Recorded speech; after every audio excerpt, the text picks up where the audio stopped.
الحمد لله أمر بأداء الأمانة وحذر من الخيانة وهدى إلى صراط مستقيم.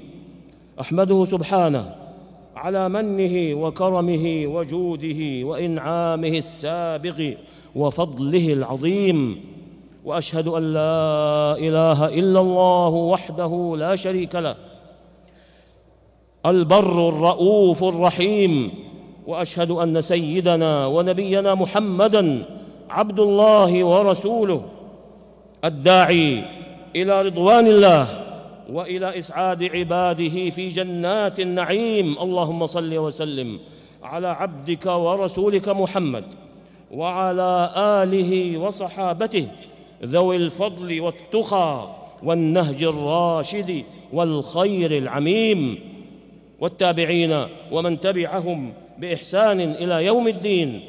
أما بعد، فاتقوا الله عباد الله وأنيبوا إليه وأسلموا له، واذكروا أنكم ملاقوه موقوفون عليه مسؤولون بين يديه، فأعدوا للسؤال عدته وخذوا له أهبته، ولا تغرنكم الحياة الدنيا ولا يغرنكم بالله الغرور. أيها المسلمون، سعادة المتقين وفوز الفائزين وحظوة المهتدين برضوان رب العالمين والظفر بإكرامه وحسن مثوبته وجميل بره وألطافه، مبتنى على القيام بالتكاليف التي أمر الله بها وأوجبها على عباده وفرضها على عموم خلقه، وهي التي جاءت الإشارة إليها في قوله عز اسمه: إنا عرضنا الأمانة على السماوات والأرض والجبال فأبين أن يحملنها وأشفقن منها وحملها الإنسان إنه كان ظلوما جهولا، ظلوما لنفسه عندما عصى ربه ومولاه ولم يقم بما افترض عليه، جهولا بعاقبة تفريطه وما يلحقه من عقاب بسبب إخلاله بما التزمه وأتمن عليه من أوامر أمر بها ومناه نهي عنها.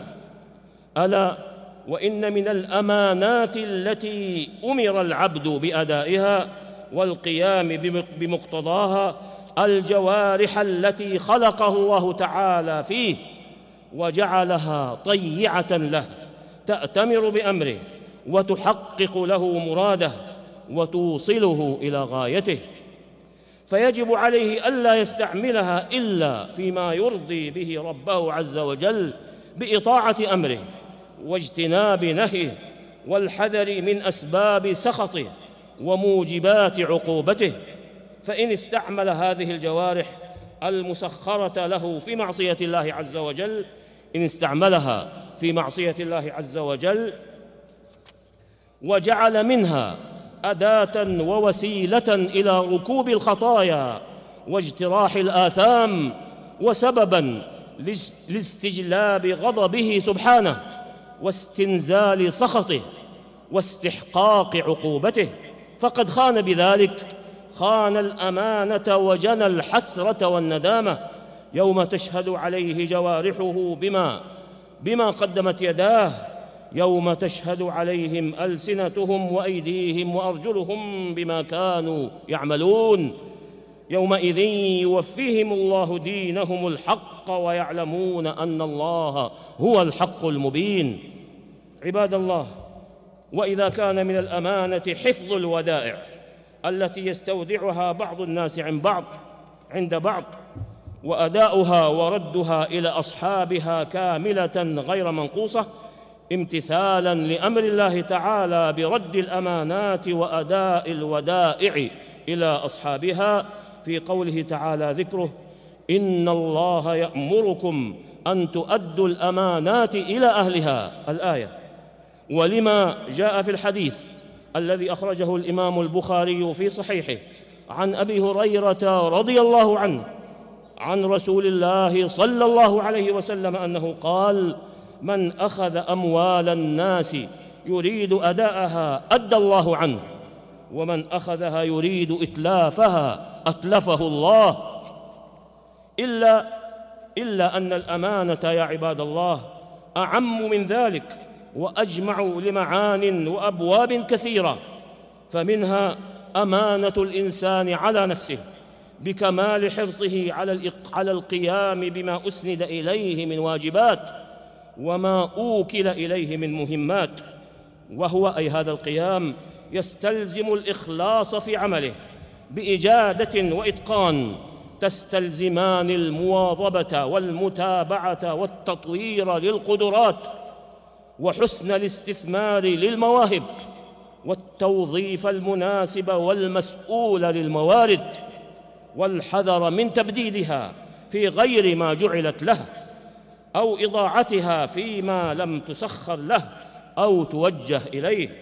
وقد أثنى الله تعالى على القائمين على أماناتهم بالرعاية والعناية والاهتمام وكمال الإخلاص في الأداء، ووعدهم بنزول الجنة دار كرامته، فقال سبحانه: والذين هم لأماناتهم وعهدهم راعون والذين هم بشهاداتهم قائمون والذين هم على صلاتهم يحافظون أولئك في جنات مكرمون.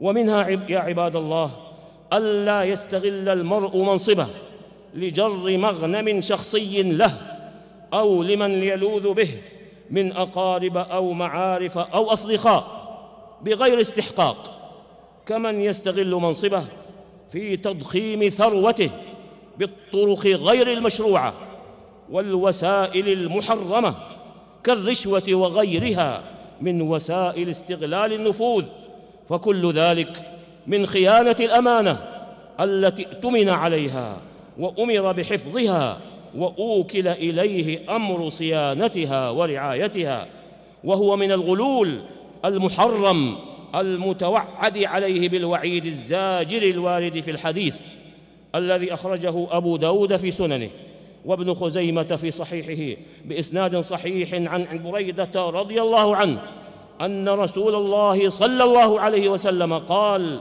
من استعملناه على عمل فرزقناه رزقا فما أخذ بعد ذلك فهو غلول. وقد قال الله تعالى: ومن يغلل يأتي بما غل يوم القيامة ثم توفى كل نفس ما كسبت وهم لا يظلمون.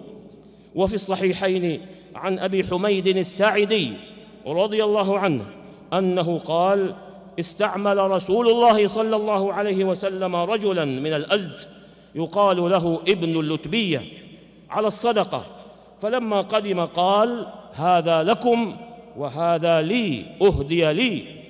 قال: فقام رسول الله صلى الله عليه وسلم على المنبر فحمد الله وأثنى عليه وقال: ما بال عامل أبعثه فيقول هذا لكم وهذا أهدي لي، أفلا قعد في بيت أبيه أو في بيت أمه حتى ينظر أيهدى إليه أم لا؟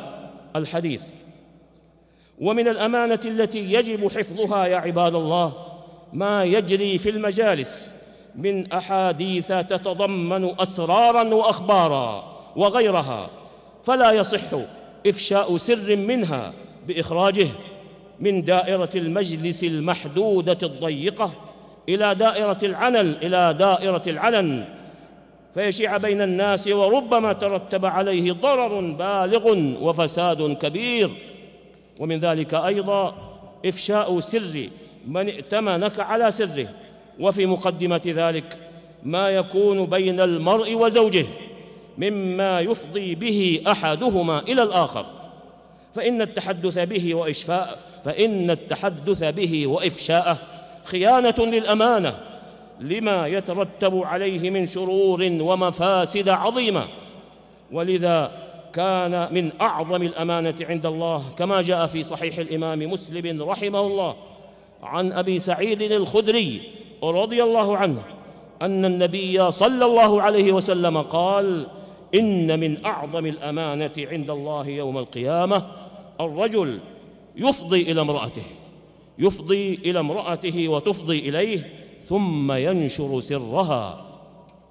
فاتقوا الله عباد الله، واعملوا على الحفاظ على الأمانات وأدائها بمختلف أنواعها، سواء منها ما كان حقاً لله تعالى مما فرضه وأوجبه، أو كان حقاً للعباد كالودائع والعقود وسائر المعاملات، فإن الحفاظ عليها وأداءها آية إيمان العبد ودليل صدقه وبرهان تقواه.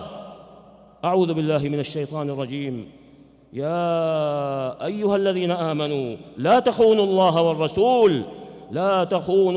والرسول وتخونوا أماناتكم وأنتم تعلمون. نفعني الله وإياكم بهدي كتابه وبسنة نبيه صلى الله عليه وسلم. أقول قولي هذا وأستغفر الله العظيم الجليل لي ولكم ولكافة المسلمين من كل ذنب، إنه هو الغفور الرحيم.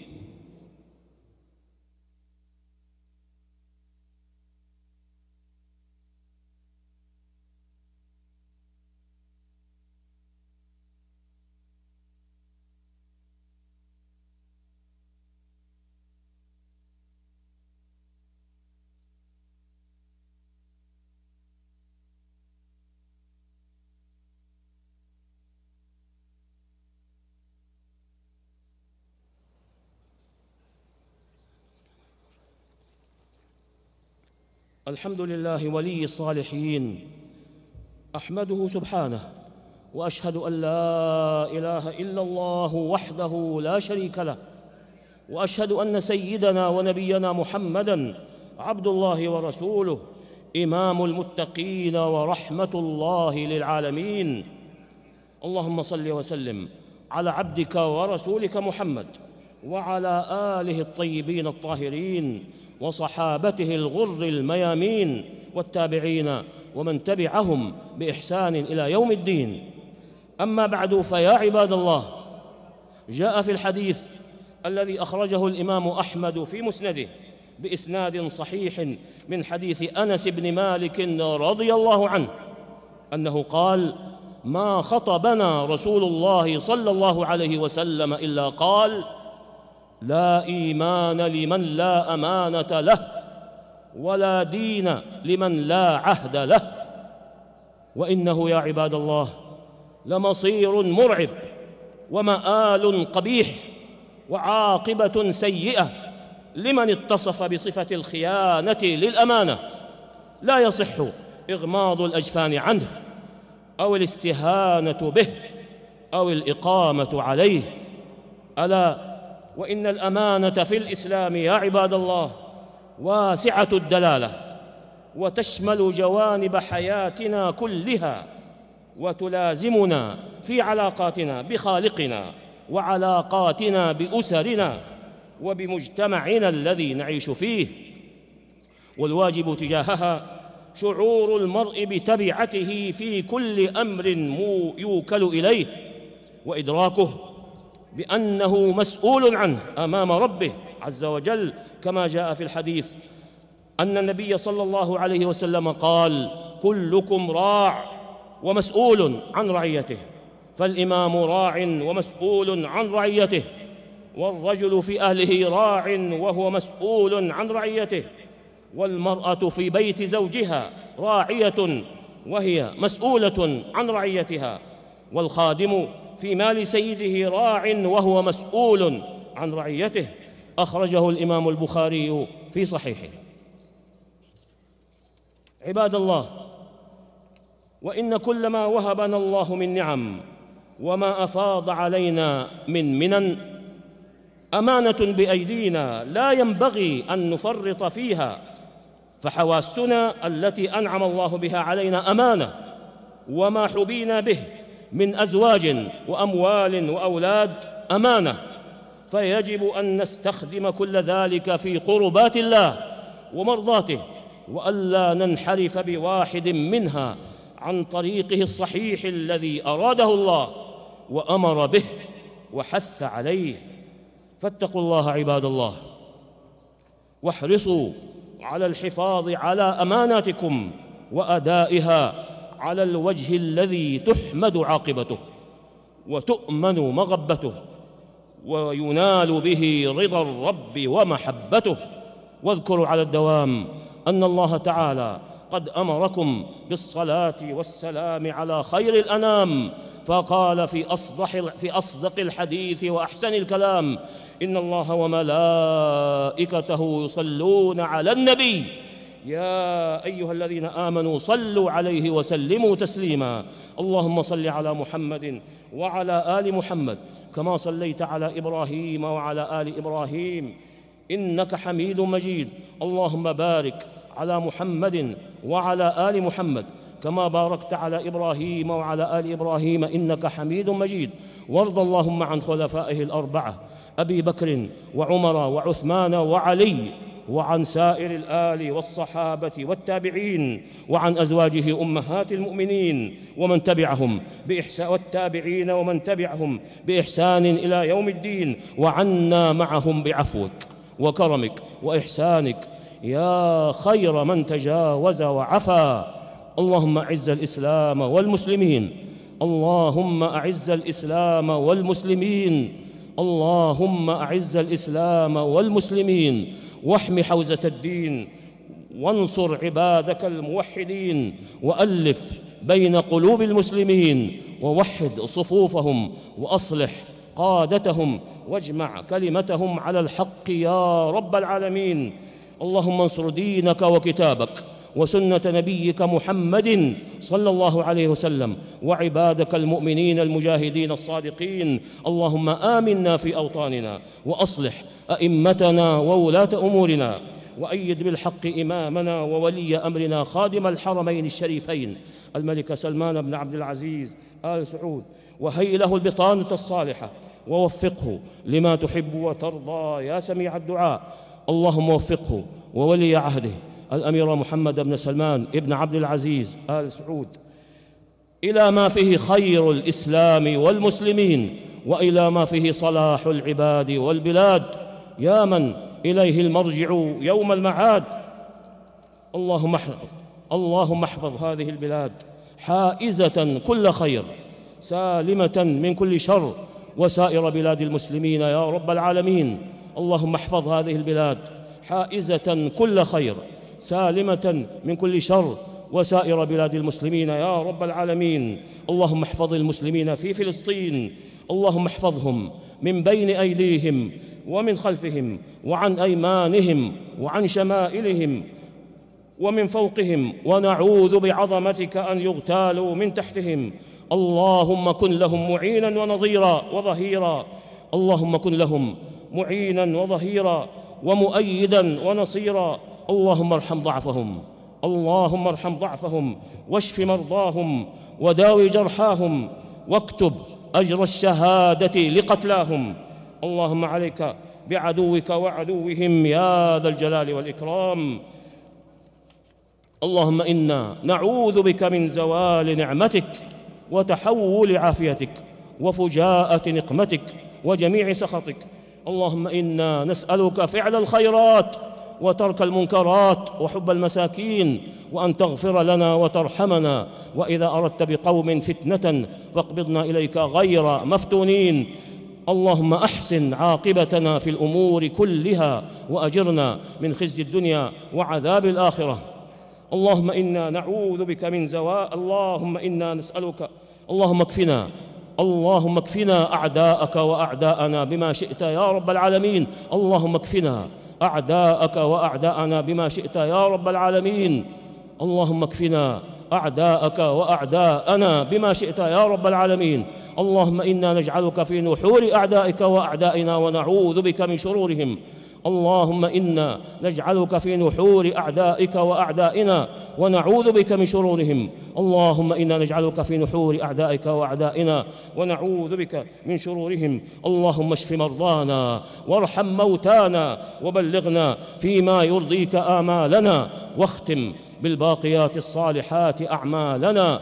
ربنا ظلمنا أنفسنا وإن لم تغفر لنا وترحمنا لنكونن من الخاسرين. ربنا آتنا في الدنيا حسنة وفي الآخرة حسنة وقنا عذاب النار. وصل اللهم وسلم على عبدك ورسولك نبينا محمد وعلى آله وصحبه أجمعين، والحمد لله رب العالمين.